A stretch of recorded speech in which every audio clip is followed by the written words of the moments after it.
नमस्कार, capital TV Bihar देख रहे हैं आप और मैं हूं आपके साथ शिवानी रतूड़ी। बिहार में अब कानून से ऊपर कोई नहीं। सरकार ने अवैध गतिविधियों के खिलाफ साफ और सख्त रुख अपनाया है। प्रदेश में किसी भी तरह की माफियागिरी को पूरी तरह से बर्दाश्त ना करने का संदेश दे दिया गया है। भूमाफिया हो, अवैध खनन में शामिल गिरोह हो या फिर सरकारी राजस्व को नुकसान पहुंचाने वाले तत्व, हर किसी पर कार्रवाई होती दिखाई दे रही।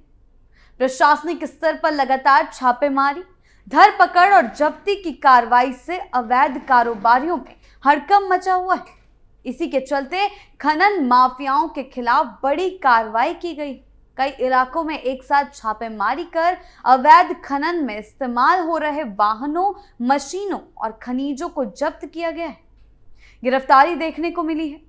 माफियाओं पर तो क्या कुछ चल रहा है, आइए जानते हैं विस्तार से। बिहार में अवैध खनन पर बड़ी कार्रवाई, छापेमारी, जब्ती और गिरफ्तारी से भूमाफिया में हड़कंप। जी हां, बिहार में अवैध खनन, खनिजों के गैर कानूनी परिवहन और अवैध भंडारण के खिलाफ राज्य सरकार ने अब तक की सबसे बड़ी और सख्त कार्रवाई शुरू कर दी।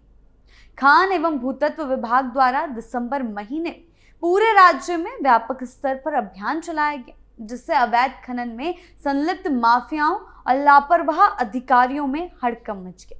यह अभियान न केवल राजस्व बढ़ाने के मकसद से चलाया गया, बल्कि इसके पीछे पर्यावरण संरक्षण, कानून व्यवस्था बनाए रखना और आम जनता के हितों की रक्षा करना भी एक बड़ा लक्ष्य है।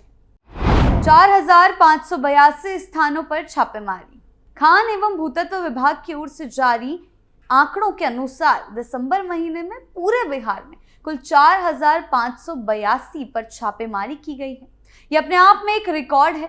ये दर्शाता है कि सरकार अब अवैध खनन को लेकर किसी भी तरह की ढिलाई बरतने के मूड में नहीं है। इतने स्थानों पर छापेमारी हुई है और इन छापेमारियों के दौरान बालू, पत्थर, मिट्टी और अन्य खनिजों के अवैध उत्खनन, परिवहन और भंडारण के कई मामले सामने आए। औरंगाबाद में सबसे ज्यादा छापेमारी। अगर आंकड़ों पर नजर डालें तो औरंगाबाद जिला अवैध खनन के मामलों में सबसे आगे रहा, जहां 331 छापेमारियां की गई। इसके अलावा पटना, गया, भोजपुर, भागलपुर, नवगाछिया, रोहतास और सारण जैसे जिलों में भी बड़ी संख्या में कार्रवाई की गई है। इससे ही साफ होता है कि अवैध खनन की समस्या पूरे राज्य में फैली हुई है और सरकार इसे जड़ से खत्म करने के लिए रणनीति पर काम कर रही है। इस अभियान के दौरान अवैध रूप से खनिजों का परिवहन करते हुए 574 वाहनों को जब्त किया गया। इनमें ट्रक, ट्रैक्टर, ट्रॉली और अन्य भारी वाहन शामिल हैं। इसके साथ ही 248 प्राथमिकी FIR दर्ज की गई, जो ये दिखाता है कि अब केवल चेतावनी नहीं बल्कि सख्त कानूनी कार्रवाई की जा रही है। पटना में सबसे ज्यादा गिरफ्तारियों के मामले में पटना जिला सबसे आगे रहा, जहां कुल 15 लोगों को गिरफ्तार किया गया। ये सभी लोग अवैध खनन या अवैध परिवहन से जुड़े पाए गए। अन्य जिलों में भी गिरफ्तारियां हुई हैं और आगे और सख्त कदम उठाए जाने की तैयारी है। आपको बता दें, विभाग ने सख्त अभियान के साथ साथ राजस्व वसूली के मोर्चे पर भी बड़ी उपलब्धि हासिल की है। विभाग ने अपने वार्षिक राजस्व लक्ष्य के मुकाबले 102% वसूली पूरी कर ली। ये आंकड़ा न केवल विभाग की कार्य क्षमता को दर्शाता है, बल्कि ये साबित करता है कि सरकार की सख्ती और निगरानी का सीधा असर राजस्व पर पड़ रहा है। विजय कुमार सिन्हा की सख्त चेतावनी। अब इस पूरे अभियान की निगरानी खुद उप मुख्यमंत्री और खान एवं भूतत्व मंत्री विजय कुमार सिन्हा कर रहे हैं। उन्होंने साफ शब्दों में कहा है कि अवैध खनन और ओवरलोडिंग को किसी भी हाल में बर्दाश्त नहीं किया जाएगा। उप मुख्यमंत्री जिलावार समीक्षा बैठकें कर रहे हैं और अधिकारियों को सख्त निर्देश दे रहे हैं कि कहीं भी लापरवाही या मिलीभगत बर्दाश्त नहीं होगी। सिन्हा ने आम लोगों से भी इस अभियान में सहयोग की अपील की है। उनका साफ कहना है कि अगर कहीं भी अवैध खनन, अवैध परिवहन या अवैध भंडारण की जानकारी मिले तो लोग तुरंत खान एवं भूतत्व विभाग के हेल्पलाइन नंबरों पर सूचना दें, ताकि इस तरह की अवैध गतिविधियों को रोका जा सके।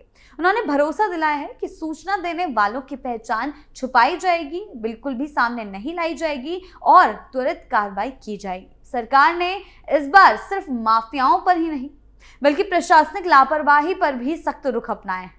खान विभाग ने स्पष्ट निर्णय लिया है कि अगर किसी भी थाने से, किसी भी थाना क्षेत्र से बार बार अवैध खनन की शिकायतें आती हैं तो संबंधित थाना प्रभारी की भूमिका की भी समीक्षा की जाएगी। ऐसे मामलों की रिपोर्ट उच्च अधिकारियों को भेजी जाएगी और जरूरत पड़ने पर कार्रवाई भी होगी। विभाग ने यह साफ कर दिया कि अगर किसी भी स्तर पर प्रशासनिक संलिप्तता पाई जाती है तो संबंधित अधिकारी या कर्मचारी के खिलाफ कड़ी कार्रवाई होगी। सरकार का संदेश बिल्कुल साफ है, चाहे माफिया हो, अधिकारी हो या कानून से ऊपर कोई नहीं। और इसी के चलते उप मुख्यमंत्री विजय सिन्हा ने भागलपुर दौरे के दौरान भू माफिया और अधिकारियों की लापरवाही पर भी कड़ी नाराजगी जताई है। अवैध खनन का मामला तो सामने आया, लेकिन भू माफियाओं को भी स्पष्ट निर्देश दिया है। कहा है कि उनका बढ़ता प्रभाव चिंता का विषय है और इसे किसी भी कीमत पर खत्म किया जाएगा। भागलपुर में समीक्षा बैठक के दौरान उप मुख्यमंत्री ने अंचल अधिकारी से सवाल किया कि जमीन से जुड़े लंबित मामलों का निपटारा कब तक होगा। इस पर सीओ ने जवाब दिया कि 1 हफ्ते के भीतर सभी लंबित मामलों में फैसला सुना दिया जाएगा। उप मुख्यमंत्री ने इस समय सीमा को गंभीरता से लेने और किसी भी तरह की देरी न करने के निर्देश दिए हैं। सिन्हा ने नवगाछिया के एसपी को जिले में सक्रिय भू माफियाओं की सूची तैयार करने का निर्देश दिया है। उनका कहना है कि जिन लोगों के खिलाफ बार बार शिकायतें आ रही हैं या जो जमीन हड़पने और अवैध गतिविधियों में शामिल हैं, उनके खिलाफ सख्त कार्रवाई की जाए। उन्होंने जिला अधिकारियों को निर्देश दिया है कि चिन्हित भू माफियाओं के खिलाफ CCA यानी कि क्राइम कंट्रोल एक्ट के तहत कार्रवाई की जाए। इससे ऐसे लोगों की गतिविधियों पर अंकुश लगेगा, यानी कि रोक लगेगी और आम जनता को राहत मिलेगी। झूठे केस करने वालों पर भी कार्रवाई। साफ कर दिया गया है कि जो लोग झूठे मुकदमे दर्ज कराकर आम लोगों को परेशान करते हैं, उनके खिलाफ भी कार्रवाई होगी। साथ ही जिन थाना प्रभारियों की भूमिका संदिग्ध पाई जाएगी, उन्हें हटाने के निर्देश भी दिए गए हैं। उप मुख्यमंत्री विजय सिन्हा ने 2 टूक कहा है कि ये सिर्फ शुरुआत है। उन्होंने चेतावनी दी है कि मार्च के बाद भू माफिया के खिलाफ और भी बड़ी कार्रवाई की जाएगी। सरकार अब पूरी तरह से एक्शन मोड में है और किसी भी तरह की अवैध गतिविधि को जड़ से खत्म करने का संकल्प लिया गया है। लगातार विजय सिन्हा ने साफ शब्दों में ये संदेश दे दिया है कि अब बिहार में अपराधियों और माफियाओं के लिए कोई जगह नहीं। जहां भी वो बैठक कर रहे हैं, जहां भी वो एक्शन ले रहे हैं, हर जगह एक साफ संदेश दे दिया गया है। सरकार अब सिर्फ बातें नहीं बल्कि जमीन पर ठोस कार्रवाई कर रही। कानून को सख्ती से लागू किया जा रहा है और जो भी व्यक्ति नियम तोड़ता हुआ पाया जाएगा, उसके खिलाफ बिना किसी दबाव या भेदभाव के कार्रवाई होगी। अवैध खनन जैसे मामलों में जिस तरह से प्रशासन ने तेजी से कदम उठाए हैं, उससे ये साफ हो गया कि अब किसी को भी बचने का मौका नहीं दिया जाएगा। पहले जिन लोगों को लगता था कि उनकी पहुंच या ताकत उन्हें कानून से ऊपर रखती है, अब वही लोग डर के माहौल में हैं। सरकार का साफ कहना है, जनता की सुरक्षा और प्रदेश का विकास सबसे पहले है और इसके रास्ते में आने वालों को बख्शा नहीं जाएगा।